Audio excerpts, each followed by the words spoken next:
What's going on, everybody, and welcome back to Comic Breakdown. If you are new to the channel, do me a favor, hit that sub button, hit that notification bell, make sure you're not missing any of the awesome content we have coming out. And with this issue, we are jumping into Teen Titans Academy issue number 10. And if you haven't been keeping up with this line, go ahead, check out the link in my description as well as the top of this video. It is going to get you completely caught up on everything going on with this line. But this issue is going to mark the beginning of the end. With the identity of Red X still unknown, we see him kill Simon. And with him doing this murder in front of all of the Titans, we see Nevermore grab him, they jump into a portal, and they make their escape. And with Raven's apocalyptic prophecy looking as if it may come true, the fall all begins here. And so with that being said, let's dive into this breakdown. Alright gang, so as we dive into this issue, we are picking up 138 years ago. And what we see are crows beginning to gather around a window. Because right now, a child is being born into this world. But this is not any ordinary child. This is the child of the Dark Lord. This is the child known as Nevermore. And what we see with his birth is the death of his mother. Mere moments after he is conceived, we see the mother, her life fades from her. And with the nuns taking young Dane away, that is when we are thrown right into the present. Picking up with Nevermore, picking up with Red X. They make their way through a portal, and it appears that Red X is being able to see all of the memories, possibly even the future of Nevermore. And with them landing on the other side of this portal, Red X goes to take his mask off, with Nevermore letting him know that he should never take it off, that is his power. Red X replying with he has other powers. Now we're not sure if this means intelligence or if he has actual abilities, because as per usual, they continue to give us such vague details on anything about Red X. But the time they are taken to is around 1890, taken to Arizona, the place that he was conceived at. And so while we're not really getting much details or any specifics on who Red X might be, we're learning that Dane is much older than he has been playing on. He is not a teenager, he is 100 and something years old. But with them now being alone, Nevermore wants to take this opportunity to talk about the murder that just transpired, to talk about what Red X just did. And back at Titan's Tower, we have all of the Titans sitting down having a discussion about what just transpired. Arsenal actually being one of the few individuals to say he's not really that sorry that Simon is dead. Simon was stuck in his head, manipulating Red X, and so he can't really blame him. And after being able to come back from the dead, death doesn't really mean all that much to him in this current moment. And of course, we have Raven chiming in, saying that they will meet Simon again. That this isn't the last time they have seen him, but they will only see him again if they survive the coming apocalypse. With Cyborg chiming in and letting them know that they are missing the point. It is not a matter if he was justified in doing it. The fact of the matter is that Red X committed a homicide and then he fled from the scene. Raven telling them that they're not going to find them. At least with how they are currently searching, there is no way they are going to be able to locate them. At the same time, they can't really call off the search. Two of their own are technically fugitives on the run, and the optics that they stop doing their search may look very poorly on the Titans. Now in the midst of this conversation, this is where we hear Stitch, because this whole time she has been using a magical invisibility cloak to eavesdrop on the conversation. Now obviously they find out she's there, they see that she's there, and the way she defends herself is saying that she is the class president. She is the representative of all students in the school, and so she believes that she should be involved in all of this. That the faculty can't be leaving the students out of what is currently going on. But not only this, they said students, which means they know the identity of who Red X is. And that is when Stitch just loses it, saying that she demands to know who he is. All of the students, they now deserve to know who Red X is, especially if it's another one of the students. But in the middle of her going on her little rant, this is where we see communication from Shazam, and he is with the younger version of Black Adam. That was covered in the future state of Shazam and Black Adam. Something that we covered. I have a playlist for it. You guys should check that out if you have not already seen it. And he lets all of them know that he is putting pieces together on his end. But if they do not work together, they have no chance of stopping what is to come. Letting them know that he has seen the future. In the Rock of Eternity, everything Raven has said is correct. Everything about the coming storm is true. And all of this starts with Dane. All of it starts with Nevermore. The damnation, the biblical aspect of this apocalypse, it is at their doorstep. It is already walked through their doorstep. And if they don't stop it now, the end very well could begin. And that's where we pick back up with Nevermore and Red X. Red X letting us know he had no intention of killing Simon. At some point, he just snapped. He was saying the same things that they all say. How they are in danger and only they can protect them. That they're just pawns in this giant chess match that they're not even really that much a part of. And we learned that his parents had abandoned him. That his foster parents, they abused him. They used him to earn money and they taught him how to fight for their bosses.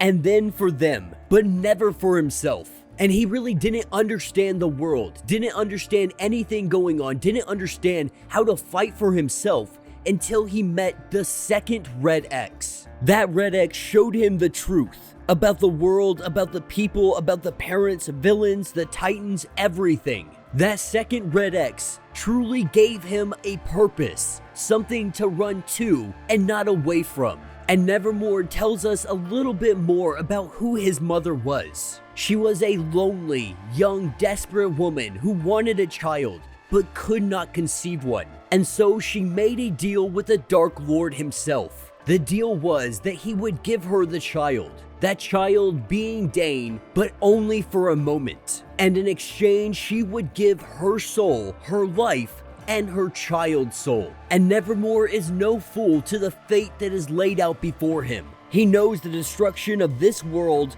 and the next, a lifetime of demonic servitude to the Dark Lord, aka his father. This is the price for one perfect moment where his mother got to hold him, got to feel the love of having a child. All of this destruction for one moment of love. And though they had this moment, they all paid for it. But this is his moment. Being at the academy, making all of those friends, traveling with Billy, with Red X, growing all of this. Saying that he has been running for so long and he is tired of it. He is tired of running from his father, from those that would hunt him down. Ready to face the future head on, we see from the shadows, glowing eyes turning into hellhounds. And Nevermore is ready to face whatever comes upon him, opening a portal so Red X can make his escape, telling him that he doesn't have much time. With Red X refusing to go through the portal, he stays and he fights side by side with Nevermore. And picking back up at Titan Tower, we have Stitch, who is currently just losing it. And that is because the discussion right now is about killing Nevermore. It is about killing one of their students, letting them all know that if this is your answer, you have all lost your minds. You have all forgotten what it means to be a Titan. And some of the Titans, they try to rationalize this because they're not talking about just one or two individuals that may die. We're talking about a possible world-ending apocalypse, a genocide unlike anything anyone has ever seen. And Stitch is just not having it, telling them that they have been doing this far too long, they have become far too old and disconnected of why they are superheroes to begin with. That if you guys would even consider killing someone regardless of what they might do, because right now this is all just a maybe. While everyone sits here and believes that he is the Antichrist, You guys are not even giving him the opportunity to overcome this destiny. But at the same time, Shazam has let them know that the four riders, the riders of the apocalypse, they will be summoned by Nevermore. And if he is able to summon them, this will be the beginning of the end. This is where it all starts, with the four riders of the apocalypse. And with some of the other Titans really coming to their senses, realizing obviously this is something we can't do.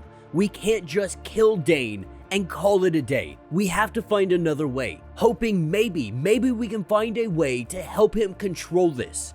Stop him from opening up this gateway. The biggest issue with all of this is Raven believing that he has no control over this happening, that he will be the gateway no matter what. And picking back up with Red X and Nevermore, they are currently battling all of these hellhounds. Not sure what they want from him, Red X asked the question, and it's not what they want from him, it's what they want out of him. They are trying to get that portal out, to bring his demon side out, the part of him that is part of the Dark Lord. And these waves seem to be never ending, assuming someone nearby had to open up a portal. That someone being Neron, being sent by the Dark Lord himself. And he lets him know that it is time. It is time for it all to begin. With the two of them being able to make it through a portal, they arrive back at Titan's Tower. And with a handful of students in the training room observing all of these constellations, we see Nevermore and Red X come falling through with one of these hell demons right on their tail. And with it coming through, Mark and one of the other students,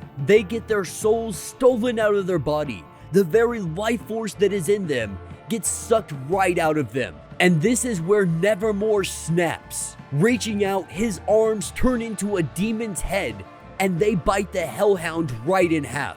And this is the moment. This is the moment that Nevermore could not control. With him using this power, we see his eyes, they start burning with a fire. And when we get a glimpse inside of them, we see the riders. We see the four demon riders waiting to get out of him. And with our Titans running into the room, looking up to the ceiling, they see Nevermore and they see the four riders just waiting to burst out of this bubble and bring hell to Earth. And that will be the end of this issue. So let me know what you guys think down in the comments. So for me, this series has been a lot of fun. You know, they've teased the whole Red X thing for quite some time.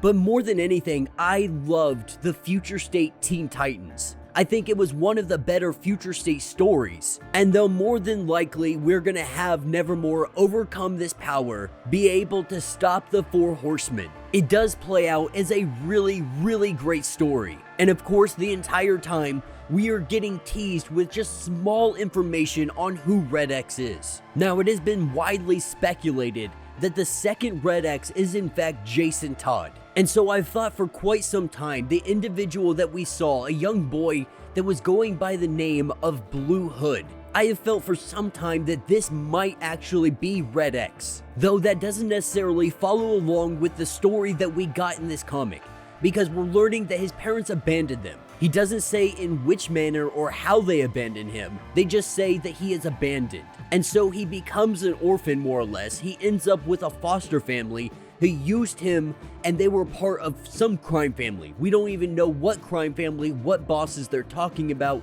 or even in what city this is happening in. And then to further, they say that he has powers, but they don't say any more on what kind of powers is that. Is it intelligence? Is it detective skills? Or does he have legitimate powers that makes him a real powerhouse? I'm not gonna lie, I'm probably gonna sit here for the next couple of days and really rack my brain on who the heck Red X actually is. And we know they're not gonna divulge this information at least for a couple of more issues, even though our Titans, they already know the identity of who this is. And so we can only imagine it is a matter of time before they spill the beans and let us know who this Red X is. But yeah, let me know what you guys think down in the comments. If you have not yet, do me a favor, hit that sub button, hit that notification bell, make sure you're not missing any of the awesome content we have coming out, and until the next breakdown.